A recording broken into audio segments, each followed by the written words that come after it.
మొదటి తిమోతి 3వ అధ్యాయము 1 నుండి 7వ వచనం వరకు కాపర్లకు, సంఘ పెద్దలకు, అధ్యక్షులకు, నాయకులకు ఉండాల్సినటువంటి శ్రేష్టమైనటువంటి లక్షణాల గురించి ఇక్కడ రాయబడ్డాయి. ఇవన్నీ కూడా యోగ్యమైనటువంటి లక్షణాలు, ఒక నీతి కలిగిన, నాణ్యత కలిగినటువంటి దైవ సేవకుడిలో ఉండేటువంటి లక్షణాలు. ఈ లక్షణాలను సూపర్ స్టార్ పాస్టర్ యొక్క లక్షణాలు ఇప్పుడు కొన్ని నేను చెప్పాను, ఇంకా చాలా ఉన్నాయి. వాటితో మీరు పోల్చి చూసినప్పుడు వీరు వారు ఒకటి కారు, వేరు వేరు అనేది మనకి అర్థమైపోతుంది. సో ఎవరైనా సరే వాక్యానుసారంగా ఆలోచించేటువంటి మనస్సు కలిగి ఉంటే, దేవుడికి భయపడేటువంటి హృదయము కలిగి ఉంటే చాలా ఈజీగా ఇట్లాంటి వారు ఎంత పేరు మోసినా, ప్రపంచమంతా వాళ్ళ ముందు సాష్టాంగపడినా వీరు ఒక సూపర్ స్టార్ పాస్టర్ ఏమో కానీ వీరు మాత్రము saintly pastor, spirit field, spirit lead pastor అని మాత్రం అనుకోరు.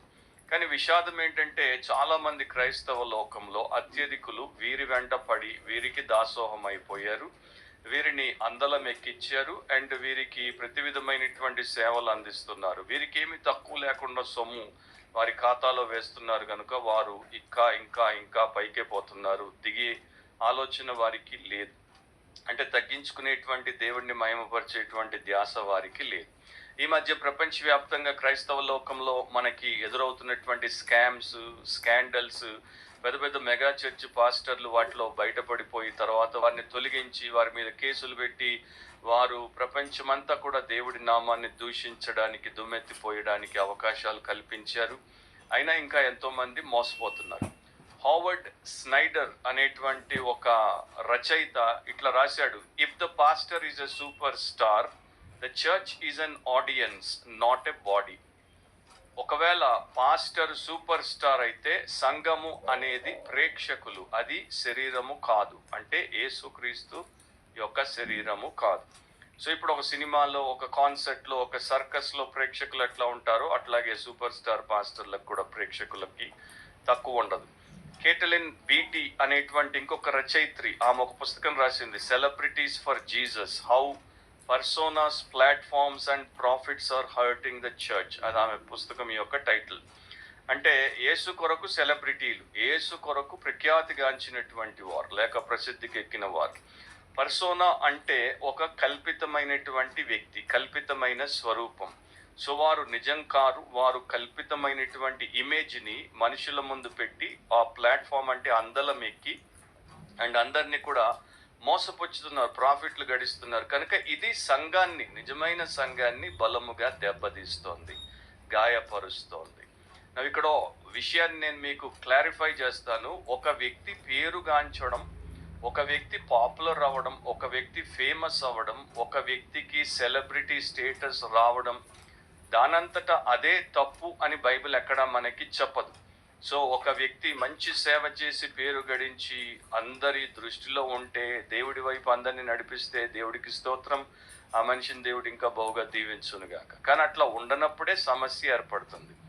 యెహోషువ 3వ అధ్యాయం 7వ వచనంలో, అప్పుడు యెహోవా యెహోషువతో ఇట్లా నేను మోషేకు తోడై ఉండినట్లు నీకును తోడై ఉందనని ఇశ్రాయేలీలందరూ ఎరుగునట్లు నేడు వారి కన్నుల ఎదుట నిన్ను గొప్ప చేయ మొదలు పెట్టేదను. యెహోషువకి ఎప్పుడు కూడా నేను గొప్ప వ్యక్తిని, నేను మోషే తర్వాత అంత గొప్ప నాయకుడిగా ఈ జనాంగం కొరకు దేవుడి చేత ఎన్నుకోబడ్డాను, మరి నాకు ఇవ్వబడినటువంటి ఆధిక్యత ఇంకెవరికి లక్షల మందిలో దక్కలేదు అని ఆయన అతిశయించలేదు, ఆయన గర్వించలేదు. ఆయన చాలా దీనుడిగా, వినయ మనస్కుడిగా దేవుని కొరకు సేవ చేయడానికి దేవుడు పిలుపునిచ్చిన తర్వాత కూడా అతడు భయపడిపోతున్నప్పుడు దేవుడు అతన్ని మరి బలపరుస్తాడు, అభయం ఇస్తాడు అని చెప్తాడు. ఇక నేను ఇశ్రాయేలీలందరి ఎదుట, వారి కన్నుల ఎదుట నిన్ను గొప్ప చేయ మొదలు పెడతాను. సో యెహోషువ తను తాను గొప్ప చేసుకోలేదు, ఆయన్ని ఆయన ప్రమోట్ చేసుకుని పెడస్టల్ ఎక్కించుకుని పెట్టుకోలేదు. దేవుడు అతన్ని గొప్ప చేశాడు. ఎందుకంటే అతడు దేవుడికి భయపడి దేవుడి యొక్క సేవ, దేవుడి చిత్తం ప్రకారం, దేవుడి మహిమ కొరకు, దేవుడి ప్రజల మేలు కొరకు పూనుకున్నాడు కనుక. కానీ ఈ సూపర్ స్టార్ పాస్టర్లు యెహోషువ లాంటి వారు కారు కదా, వీరికి అట్లాంటి మనస్తత్వమే బొత్తిగా లేదు కదా, వీరిని దేవుడు అట్లా మనుషుల కన్నులు ఎదుట గొప్ప వ్యక్తులుగా చేయలేదు కదా. అదే సమస్య ఇక్కడ. సాతాను తన్ను తాను గొప్ప చేసుకోబోయాడు. దేవుడి సింహాసనం మీద తన సింహాసనం పెట్టుకోబోయాడు. దేవుడితో పోల్చుకున్నాడు, దేవుడితో పోటీ పడ్డాడు. అండ్ తర్వాత దేవుడు పడగొడితే పడిపోయి పతనావస్థకు వచ్చాడు. అదే ప్రకారం ఈ యొక్క సూపర్ స్టార్ పాస్టర్లు ఉన్నారు.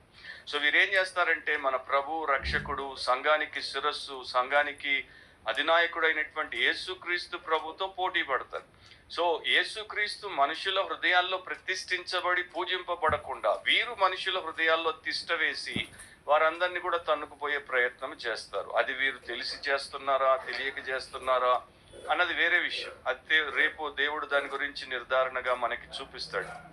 కానీ వీరు దేవుడి మహిమను దొంగిలించాలి అనేటువంటి దుర్బుద్ధి కలిగినటువంటి వారు, మనుషులను తమ వశములో పెట్టుకొని తమ వైపునకు తిప్పుకొని వెంటపడేటట్టు చేసుకోవాలి అనేటువంటి దుర్గుణం కలిగినటువంటి వారు. అండ్ ఈ సూపర్ స్టార్ పాస్టర్లకి సర్వెంట్ హుడ్ అంటే ఏంటో తెలియదు, అంటే సేవకుని మనస్తత్వం అంటే ఏంటో తెలియదు. యేసుక్రీస్తు దగ్గర వీరు ఎప్పుడు ఉండి నేర్చుకోలేదు కనుక ఆయన లాంటి వినయము, ఆయన లాంటి సాత్వికము, ఆయన లాంటి దీన మనస్సు వీరిలో బొత్తిగా లేవు. వీరంతా కూడా షో ఆఫ్లు అనమాట. అంటే ఎంతసేపు ఎన్ని రకాలుగా తమను తాము చూపించుకోవాలి అనేటువంటి వారు.